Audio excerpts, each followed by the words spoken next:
नमस्ते संस्कृताय मित्रों, मैं हूं डॉक्टर शिवाकांत तिवारी और ऑनलाइन क्लारा क्लासेस पे आपका बहुत बहुत स्वागत है। एक बार फिर से नमस्ते संस्कृताय। कैसे हैं आप लोग? प्रसन्न होंगे, अच्छे होंगे और घर पर रह कर के खूब मज़े ले रहे होंगे ना। हाँ ठीक है। चलिए, जिन लोगों का मतलब शादी ब्याह हो गया उनका तो टाइम अच्छे से कटता होगा, लेकिन जिन लोगों का शादी ब्याह नहीं हुआ तो उन लोगों का तो टाइम कट जाता है, मोबाइल वोबाइल चलाने में कट जाता होगा। ठीक है, चलिए आज हम लोग इस लेक्चर में बात करते हैं माहेश्वर सूत्र की। शिव सूत्र, माहेश्वर सूत्र, या इनको कहा जाए वर्णमाला सूत्र भी कहा जा सकता है, क्योंकि जो ये वर्णमाला जहाँ से वर्णमाला या व्याकरण का जहाँ से प्राकट्य हुआ वो यहीं से हुआ, माहेश्वर सूत्र से ही हुआ। एक बार हुआ क्या, महर्षि पाणिनि जिनके गुरु का नाम उपवर्ष से आपवर्ष था, एक बार हुआ क्या कि वो गए हिमालय की कंदराओं में। चूंकि कहा जाता है कि जैसे ही विद्या की अधिष्ठात्री देवी माँ सरस्वती होती हैं, वैसे ही विद्या के आदि देव महादेव होते हैं, शंकर भगवान होते हैं। तो शंकर भगवान की घोर तपस्या की और घोर तपस्या करने के पश्चात में भगवान शंकर प्रसन्न हुए और उन्होंने डमरू बजाया और उस डमरू के ननाद से या डमरू के डमडमाने से जो निकले, जो कुछ सूत्र निकले, उनको पाणिनि ने लिखा और उन्हीं से व्याकरण का प्रादुर्भाव हुआ या वर्णों का प्रादुर्भाव हुआ। उन्हीं का नाम दिया गया शिव सूत्र, माहेश्वर सूत्र या वर्णमाला सूत्र के नाम से जाना जाता है। तो देखिए, चूंकि संस्कृत सभी भाषाओं की जननी एक वैज्ञानिक भाषा है और निश्चित रूप से जो संस्कृत भाषा है, कई बार लोग कहते हैं हमको अंग्रेजी बड़ी प्यारी लगती है, संस्कृत बड़ी कठिन भाषा है। ये कहना, चूंकि अंग्रेज हमारे यहाँ रहे सन 1600 ईस्वी से लेकर के 1947 में जब देश आज़ाद हुआ, तो 200-400 वर्षों तक अंग्रेज रहे, ऐसा कहने वालों के प्रति मुझे तो बड़ा संदेह होता है, उनके डीएनए पे बड़ा संदेह होता है। क्या पता 400 साल अंग्रेज रहे हैं, क्या पता क्या नहीं हुआ हो। तो इसलिए चूंकि जो हमारी अंग्रेजियत है, जो हमारी यहाँ अंग्रेजियत थोपी गई, उसको हम टोन में तो नहीं ला सकते, चूंकि भाषा टोन से चलती है। जैसे अगर कहा जाए एक हिंदी भाषी लोग से, हिंदुस्तान के लोग से अगर पूछा जाए कि तुमेव माता च पिता तुमेव बंधुश्च सखा तुमेवा, तो ऐसे पढ़ेगा। और जो अंग्रेज होगा उसकी टोन तो नहीं बदला सकते हैं, वो ऐसे पढ़ेगा त्वमेवा माता चा पिता त्वमेवा बंधु सा चा शाखा त्वमेवा, ऐसे करके पढ़ता है अंग्रेज आदमी। और हिंदुस्तानी आदमी अंग्रेजी को भी उसी टोन से पढ़ता है। I am going to market has been gone to, ऐसे करके पढ़ता है कि नहीं पढ़ता है? तो ठीक उसी प्रकार से टोन नहीं किसी की परिवर्तित की जा सकती। इस प्रकार हम कह सकते हैं कि संस्कृत इतनी वैज्ञानिक भाषा, इतनी पौराणिक भाषा, ऋषि मुनियों की भाषा है। संस्कृत को सरल लगना ही चाहिए और अंग्रेजी को कठिन लगना ही चाहिए। तो हम संस्कृत भाषा की बात कर रहे हैं। तो देखिए, माहेश्वर सूत्र और शिव सूत्र की बात हो रही है। तो ये सूत्र लिखा, नृत्यावसाने नटराज राजो ननादिडक्काम नव पंचवारम। एक बार आप लोगों को बोलना है मेरे साथ, नृत्यावसाने नटराज राजो ननादिडक्काम नव पंचवारम। उद्धर्तु कामः सनकादिसिद्धान् एतद्विमर्शे शिव सूत्र जालम। पढ़िएगा इसी लय से, नृत्यावसाने नटराज राजो ननादिडक्काम नव पंचवारम उद्धर्तु कामः सनकादिसिद्धान् एतद्विमर्शे शिव सूत्र जालम। इस प्रकार से इस जो श्लोक को लिखा गया, इसमें स्पष्ट कर दिया गया, एक बार जब पाणिनि ने घनघोर तपस्या की भगवान भोलेनाथ की, तो भगवान भोलेनाथ बड़ी जल्दी प्रसन्न हो जाते हैं। प्रसन्न हुए और जब प्रसन्न होते तो सबसे पहले डमरू डगडगाते हैं। नृत्यावसाने नटराज, नटराज राज माने शंकर भगवान, नृत्य के वशीभूत होकर एक बार शंकर भगवान क्या कहते हैं, ननाद ढक्काम नव पंचवारम, डमरू को गड़गड़ा दिए। और देखिए इसको नोट करिए आप, नव पंचवारम, नव माने नव और पंच माने 5, नव पंचवारम, 9 5 कितने हो गए 14। 14 माहेश्वर सूत्रों को 14 बार डमरू को डगडगाया और डमरू की डगडगाहट को पांडे ने लिखा और उतारा और सबसे पहला सूत्र दिया। इसको आप याद कर लिए एक बार फिर से मैं बोल देता हूं। नृत्यावसाने नटराज राजो ननाद ढक्काम नव पंचवारम उद्धर्तु कामः सनकादि सिद्धान एताद्विमर्शे शिव सूत्र जालम।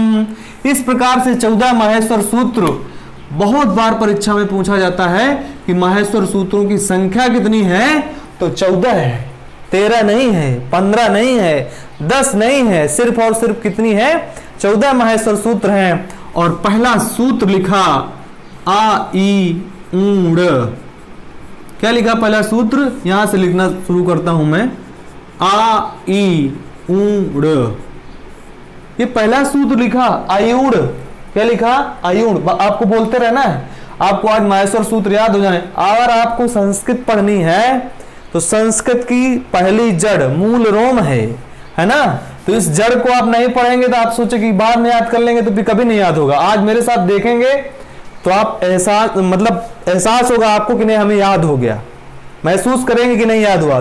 पहला सूत्र लिखा आयुड़, फिर उसके बाद में दूसरा लिखा रीलिक, बोलते रहेंगे रीलिक, फिर लिखा ए ओंग, अगला लिखा आई औच, कौन सा लिखा आई औच, आयुड़ रीलिक ए ओंग आई औच, ये 4 सूत्र लिखे, 3 4। फिर उसके बाद में लिखा, ये नहीं कि अलग से मैं लिख रहा हूं तो आप लोग भी सोचो कि पहले 4 थे बताएं फिर उसके बाद में बताए होंगे 10। अब उसके बाद में लिखा हायावारट, हायावारट, अगला है लाड़, फिर है इया मा अंगा अड़ा ना मा, इयम गणनम, ये ना है लिखा है, फिर लिखा झा भा झा भाई, फिर लिखा घा ढा धा ख, फिर उसके बाद में लिखा जा बा गा डा दा स, जा बा गा डा दा स, जब गढ़ 10, फिर लिखा खा फा छा ठा था चा टा ता वा,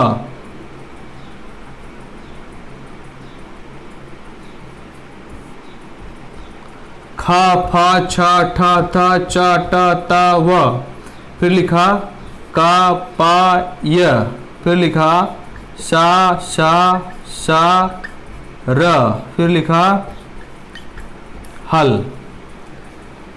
ये देखिए 5वां है, 6वां, 7वां, 8वां, 9वां, 10वां, 11वां, 12वां, 13वां और 14वां, ये 14 माहेश्वर सूत्र लिखे पाणिनि ने।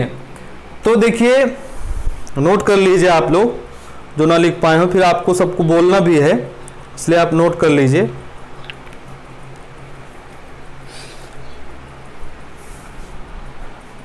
चलिए देखते हैं हम लोग। आयुड़ रिलिक एवं अयौच, बोलते रहिए आयुड़ रिलिक एवं अयौच हायावारट लड़ इयम अंगा अणनम इयम गणनम इयम अंगणनम झभई घड़ धस जब गढ़ दस खाफा छठा थ चाट ताव कापाए सख सर हल।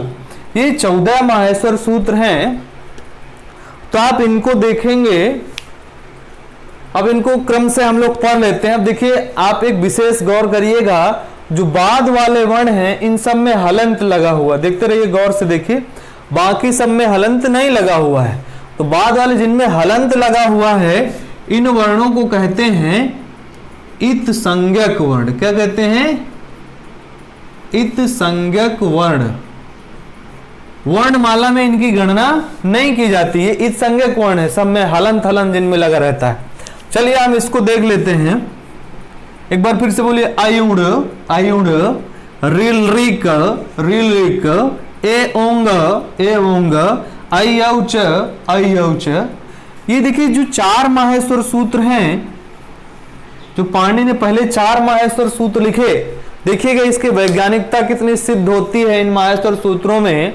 अब आप कहेंगे कौन बड़ा है कौन छोटा है, तो शंकर भगवान प्रसन्न, कहूं ज्यादा गड़गड़ा है दिहन डमरू, तो ज्यादा लंबा सूत्र खा फा छा टा ता चा टा ता हुआ, और कहीं कहीं लिख दिए कपय, कहीं कहीं हल, थोड़ा सा डमडमाए, तो शंकर भगवान डमरू है, प्रसन्न हो गए, ज्यादा डगडगा दिहन। ठीक है ना। अब देखिए, इन 4 माहेश्वर सूत्रों में पाणिनि ने सबसे पहले स्वयं राजन्ते, हमने वर्णमाला पढ़ी है ना, वर्णमाला में पढ़े थे, स्वयं राजन्ते इति स्वरा, जिनकी स्वयं की सत्ता हो उनको क्या कहते हैं? स्वर कहते हैं। तो सबसे पहले पाणिनि ने माहेश्वर सूत्रों में क्या लिखे? स्वर लिखे। देखिएगा, आयुड़ रिलिक एवंग अयौच, है ना 4। अब देखिए, हम लोगों ने बताया था कि स्वर की संख्या कितनी बताई थी? 9। कितनी बताई थी? 9। अब देखिए, ये भी बता दिए कि इत संज्ञक वर्णों को वर्णमाला में नहीं गिना जाता। तो देखिए, इत संज्ञक को दीजिए हटा, ये देखिए, इनको कर दीजिए गोला। ठीक है ना। अब बचा कौन सा? आ ई उ री री ए ओ आई औ। यही तो 9 स्वर बताए थे, 1 2 3 4 5 6 7 8 और 9। तो सबसे पहले पाणिनि ने 4 माहेश्वर सूत्रों में क्या गिना है? स्वर। सवाल अभी पूछ लिया जाए कि कितने माहेश्वर सूत्रों में स्वर गिने गए हैं, तो 4 में। कौन कौन से? अयुड़ रिलिक एवंग अयौच। ठीक है ना, समझ गए होंगे। तो यहां पर 4 माहेश्वर सूत्रों में स्वर गिनाया गया, आ ई उ री ली ए ओ आई और औ। ये हो गए 4 माहेश्वर सूत्र। उसके बाद में अब आपको ये याद भी हो गए होंगे, आयुड़ रिलिक एवं अयौच। अब देखिए, आप लोगों ने एक नाम पढ़ा था अच। क्या पढ़ा था? अच, स्वरों का एक नाम था। हालांकि हम इसकी चर्चा करेंगे जब प्रत्याहार पढ़ेंगे, लेकिन फिर भी जान लेते हैं। ये वाला आ लेंगे, ये वाले चा से मिलाएंगे, क्या बनेगा? अच। और चूंकि वर्णमाला में इस संज्ञक वर्णों को नहीं गिना जाता, इसीलिए इसका नाम क्या था? अच था। स्वरों का एक नाम क्या था? अच था। और उसके अंतर्गत सभी स्वर आते थे। अब आपसे कोई कह दे 11 13, तो कहां होते हैं 11 13? 9 होते हैं स्वर, है ना। ठीक है, चलिए अब हम देखते हैं, यहां से देखेंगे ये इस संज्ञक वर्ण तो आप जान ही लिए होंगे।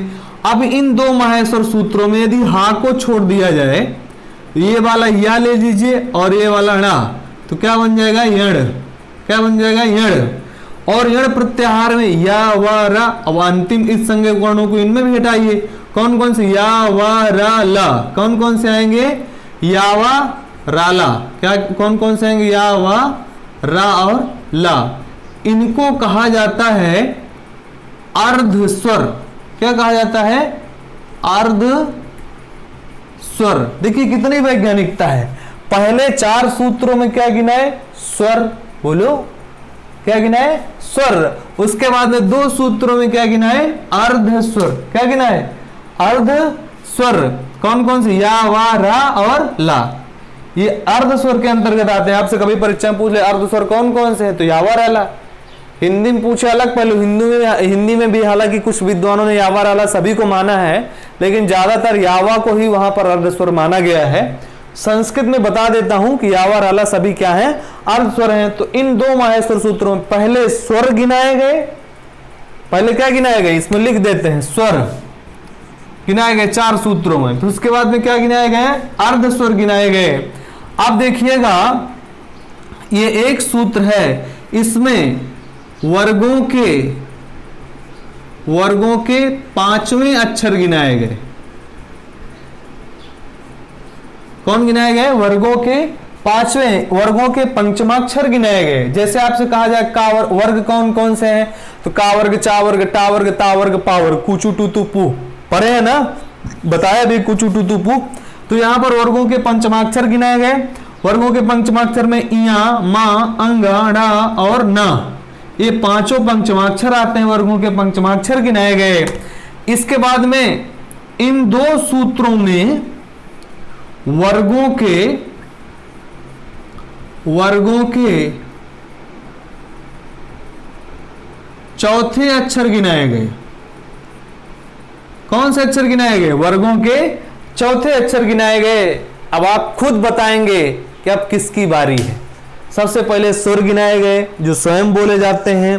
फिर उसके बाद में 2 सूत्रों में 5 हैवरट और लड़ में, बोलिए हैवरट और लड़ में क्या गिनाए गए, अर्ध स्वर गिनाए गए, हैवरट और लड़ 2 सूत्रों में, ठीक है ना। फिर उसके बाद में जब 7वां सूत्र है उसका नाम है इयम गणनम। क्या नाम है, इयम गणनम। इस सूत्र पे वर्गों के कौन से अक्षर गिनाए गए, वर्गों के पंचमाक्षर गिनाए गए। फिर उसके बाद में झभई और घरधस में, झभई और घरधस में वर्गों के चतुर्थाक्षर गिनाए गए। झा भा गा ढा धा, झा भा गा ढा धा, ये वर्गों के चतुर्थाक्षर हैं, ठीक है ना। अब आप निसंदेह बता पाएंगे कि यहां पर वर्गों के, बहुत लोग जान गए होंगे, वर्गों के 3वें अक्षर यानी वर्गों के तृतीय अक्षर, जा बा गा डा दा, वर्गों के कौन से अक्षर हैं, तृतीय अक्षर हैं, अक्षर गिनाए गए या वर्ण गिनाए गए। फिर उसके बाद में अब किसकी बारी है, तो देखिए इन 2 सूत्रों में खाफा छा ठा ता चा टा ता हो कप है। तो खाफा छा ठा था जो है, तो ये वर्गों के, अब आप जान गए वर्गों के कौन से अक्षर हैं, दूसरे। खाफा छा ठा था वर्गों के कौन से अक्षर हैं, दूसरे। और चाटा था कापा, ये कौन से हैं, वर्गों के पहले। तो इन दोनों सूत्रों में खाफा छा ठा तक का पै, बोलो खाफ छठत, खाफ छठत चटतौ, खाफ छठत चटतौ। और कपय में वर्गों के द्वितीय अक्षर और वर्गों के प्रथम अक्षर गिनाए गए। उसके बाद में यहां पर देखा जाए तो ये सक्षर और हल में यहां पर अब कौन सा बचा, सभी जो व्यंजन हमने बताए थे 33 व्यंजन बताए थे, स्वर 9 बताए थे, तो सबकी जब चर्चा हो गई तो कुछ और बचा, उनका नाम था ऊष्म व्यंजन। क्या नाम था, ऊष्म व्यंजन। तो ऊष्म व्यंजनों को इन 2 सूत्रों में गिनाया गया, सक्षर और हल में। तो इस प्रकार से इस वैज्ञानिक तथ्य के आधार पर ये आधारित है माहेश्वर सूत्र। अब देख लीजिए, आप विधिवत तरीके से आप नोट न किए हो तो नोट भी कर लीजिए। इस प्रकार समझने के बाद आप कभी भी माहेश्वर सूत्र नहीं भूल सकते हैं, स्क्रीनशॉट ले लीजिए। और आगे अगर देखा जाए तो यहां पर कुछ और चीजें जो बार बार आपकी परीक्षा में पूछी जाती हैं, जैसे पूछा जाता है, हाँ इनको कहा जाता है आदि वर्ण, और इनको कहा जाता है, इनका तो नाम बता ही दिया था, इत संज्ञक। क्या बताया जाता है, इत संज्ञक वर्ण। इत संज्ञक वर्ण जिनमें हलंत लगा है, जो नीचे नीचे हलंत को छोड़ते रहना है, सब में हलंत को गोला लगा देते हैं, इसीलिए ताकि आप समझ जाओ इनका काम है आगे, इसलिए इनको प्रयुक्त किया गया है। तो यहाँ पर ये संज्ञक वर्ण है और इनको कहा जाता है हा या वा, ये कोई भी वर्ण है इनको कहा जाता है आदि वर्ण। क्या कहा जाता है, आदि वर्ण। अब अगर आपसे पूछे आदि वर्णों में कौन सा वर्ण 2 बार आया है, बोलो आदि वर्णों में कौन सा वर्ण 2 बार आया है, तो आदि वर्ण में 2 बार कौन सा वर्ण आया है, तो आप क्या उत्तर देंगे, हा। क्या देंगे, हा। फिर उसके बाद में अगर पूछा जाए इस संज्ञक वर्णों में, इस संज्ञक वर्णों में 2 बार कौन आया है, तो आपको दिख रहा होगा एक अयूण कणा और एक लड़ कणा, तो ये कितने बार आया है? 2 बार आया है। ठीक है ना, ये एक विशेष ध्यान रखने योग्य बात है। फिर पूछ लिया जाए आपसे कितने सूत्रों में स्वर गिनाए गए, तो 4 सूत्रों में।